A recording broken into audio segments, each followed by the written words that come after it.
Assalamualaikum warahmatullahi wabarakatuh.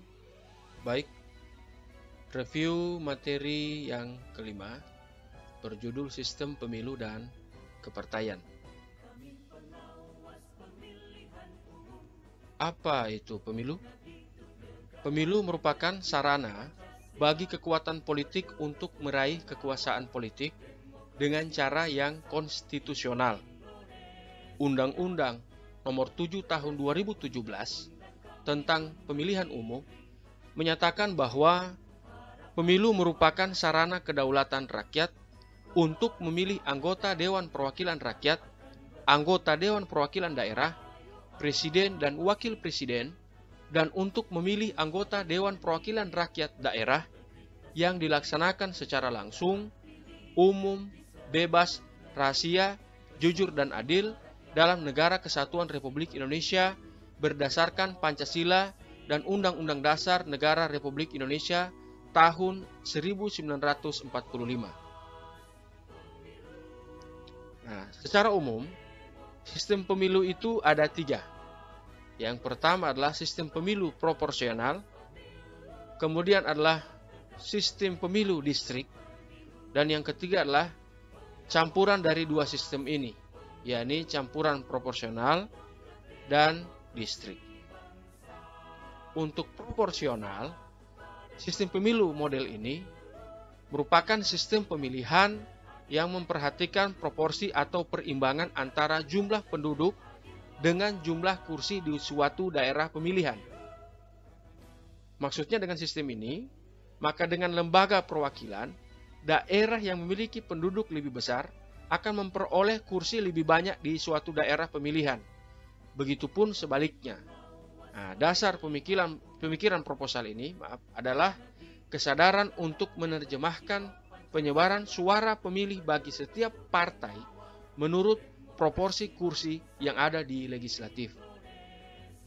Varian sistem pemilu proporsional.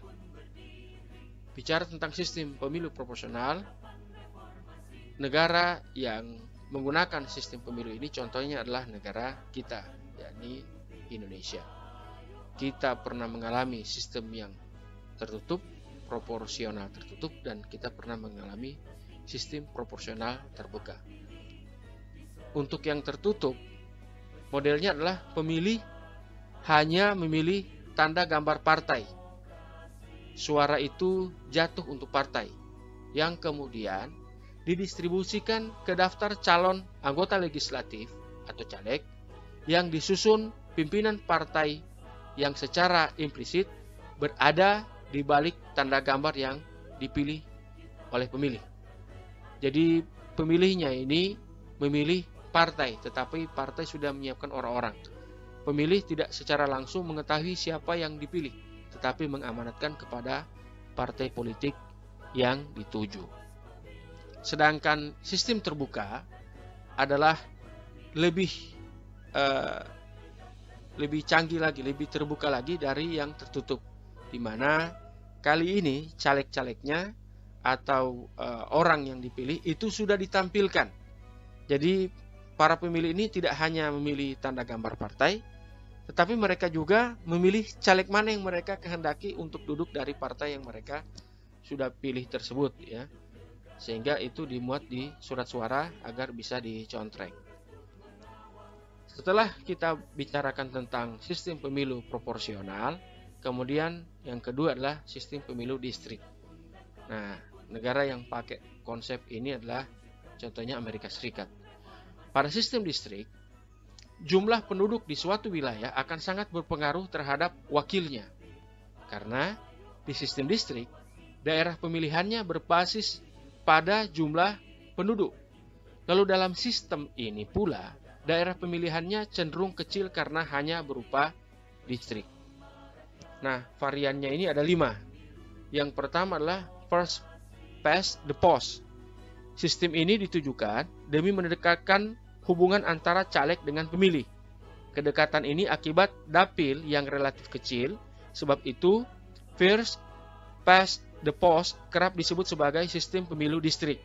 Wilayah distrik ini kira-kira sama dengan satu kota.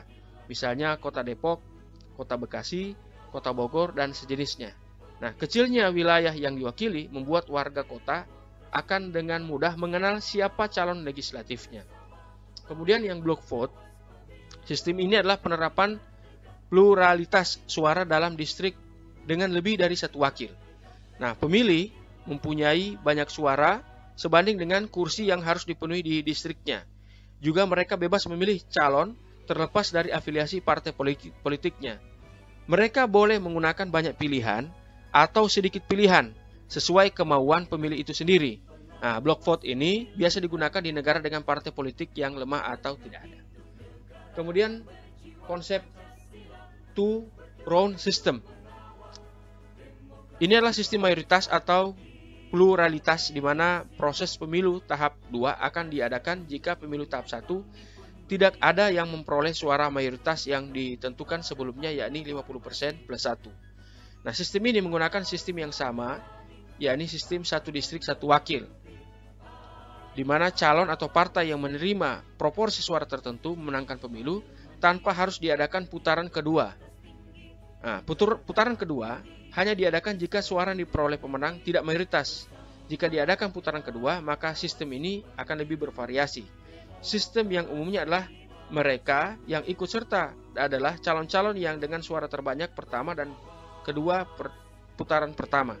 Ini disebut majority runoff dan akan menghasilkan suara mayoritas bulat atau 50% plus 1. Kemudian yang keempat adalah AV, alternative vote. Dia mirip dengan first past the post ya, sebab dari setiap distrik dipilih satu orang wakil saja.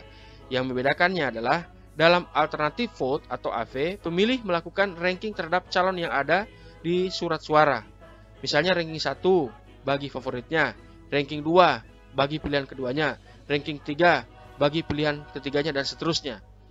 Alternative vote sebab itu memungkinkan memilih atau si pemilih mengekspresikan pilihan mereka di antara kandidat yang ada, ketimbang cuma memilih satu saja seperti di first past the post.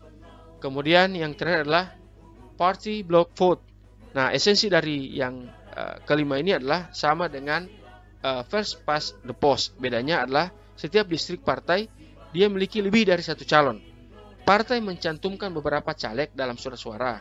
Kemudian pemilih yang hanya satu suara, di mana partai ini yang mempunyai suara terbanyak di distrik tersebut memenangkan pemilihan. Caleg yang tercantum di surat suara secara otomatis terpilih pula. Nah, sistem ini digunakan di negara semisal Kamerun, Chad, Djibouti, dan Singapura. Demikian tentang 5 varian sistem pemilu distrik. Kemudian sistem pemilu distrik dan sistem pemilu proporsional dicampur ya menjadi sistem pemilu yang ketiga, yakni sistem pemilu campuran, yakni menggabungkan dua sistem sekaligus antara sistem distrik dan sistem proporsional. Setengah dari anggota parlemen dipilih melalui sistem distrik dan separuhnya lagi dipilih melalui proporsional. Ada keterwakilan sekaligus ada kesatuan geografis. Nah, variannya hanya dua, yakni mixed member proporsional, di mana kursi sistem proporsional dianugerahkan bagi setiap hasil yang dianggap tidak proporsional. Contohnya jika satu partai menangkan 10% secara nasional, tetapi tidak memperoleh kursi di distrik atau daerah, lalu partai itu akan dianugerahkan kursi yang cukup dari daftar proporsional guna membuat partai tersebut punya 10 kursi di legislatif. Kemudian varian yang kedua adalah paralel. Nah, sistem ini secara berbarengan memakai sistem proporsional dan mayoritas, tetapi tidak seperti MMP. Komponen proporsional tidak mengkompensasikan sisa suara bagi distrik yang menggunakan mayoritas atau pluralitas. Sistem kepartaian. Sistem kepartaian adalah suatu mekanisme interaksi antara partai politik dalam sebuah sistem politik yang berjalan.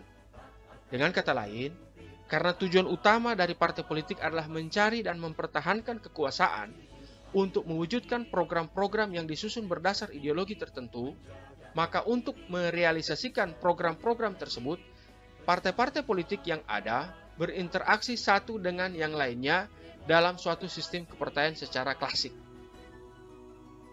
Nah, sistem kepartaian di Indonesia bagaimana?